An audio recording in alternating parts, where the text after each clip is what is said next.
Welcome back. And moving to Gaza's ceasefire agreement that was held in Sharm el-Sheikh, we are delighted to be joined over the phone by Dr. Mohamad Azaby, the Professor of International Relations. Hello, Doctor. Hello. Hello. Doctor, can you tell us how does Egypt plan to ensure the full implementation of Sharm el-Sheikh ceasefire agreement in Gaza? Well, as His Excellency President Al-Fattah al-Sisi said yesterday in the celebration of 74th of police anniversary, he assures that he rejects any kind of displacement or forced transfer for Palestinians, any attempt to displace Palestinians from their land, describing it as a red line for Egypt. He assured that Egypt made a great efforts to transfer to the second phase of this agreement. He stated that forcing 2.5 million Palestinians out of Gaza would mean liquidating the Palestinian cause. Also, he added a strategic warning, which international resonance such a mass exodus would send hundreds of thousands towards Europe, creating major security, migration, and the humanitarian crisis of the continent. So, President Al-Fattah al-Sisi and Dr. Badr Abdel-Ati made a great effort to transfer to the second phase, to the agreement which signed on Sharm el-Sheikh by President Sisi and Donald Trump.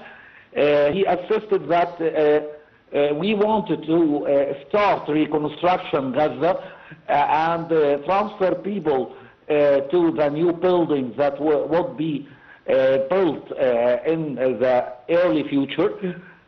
Also, Egypt announced that we will make an international conference in Egypt for reconstruction Gaza. Egypt assures that any kind of immigration is a red line, and Egypt refuses any kind of forced transfer Palestinian people. Well, Doctor, also, what are the mechanisms are in place to prevent the attempts to undermine or bypass the agreement? Well, Egypt made many calls with Donald Trump, especially the meeting of President Al-Fattah al-Sisi and Donald Trump in Davos, and they discussed the ways to transfer to the second phase of this agreement, especially when the speech comes from Donald Trump and the President Al-Fattah al-Sisi. It means that the American president will make a great effort to force Benjamin Netanyahu to transfer to the second phase. Also, Egypt invites many European countries to share in the military forces will share in Gaza under the umbrella of the United Nations, as the decision of Security Council said that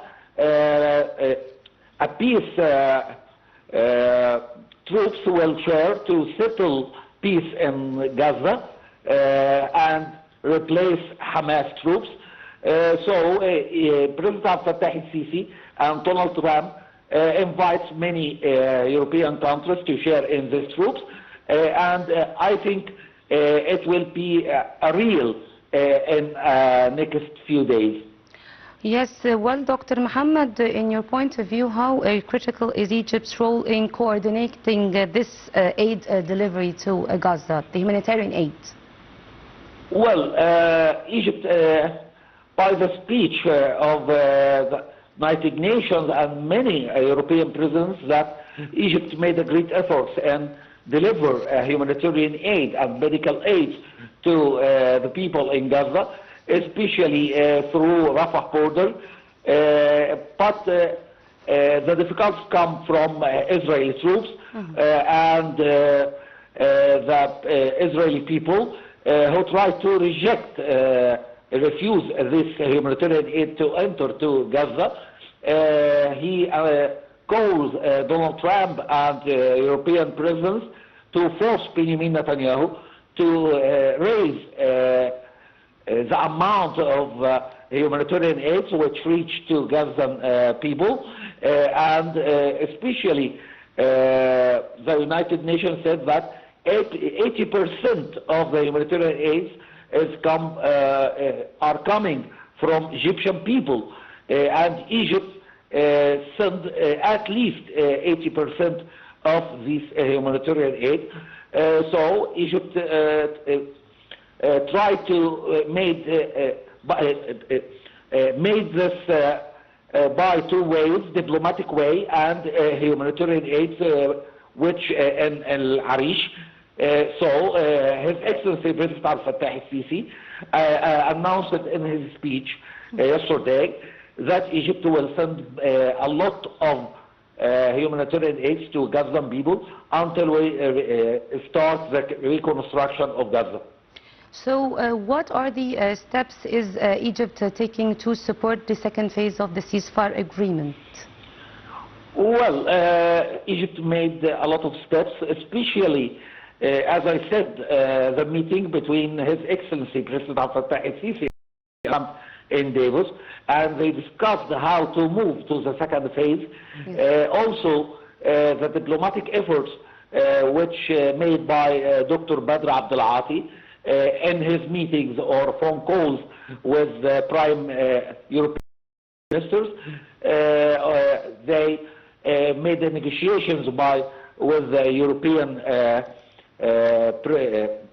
ministers to force Israel to move to the second phase, especially after the first phase is completed by exchange prisoners and hostage between Hamas and Israel. Yes, and also why does Egypt, in your point of view, emphasize the urgent need to keep the aid flowing into Gaza? Well, all the world know that suffering of Gazan people, especially in this winter weather, they need a lot of the humanitarian aid. They need tents, they need houses to save them from winter, from the bad weather. So Egypt insists to send more humanitarian aid to save Palestinian people, especially women or kids, from this bad weather. Well, Dr.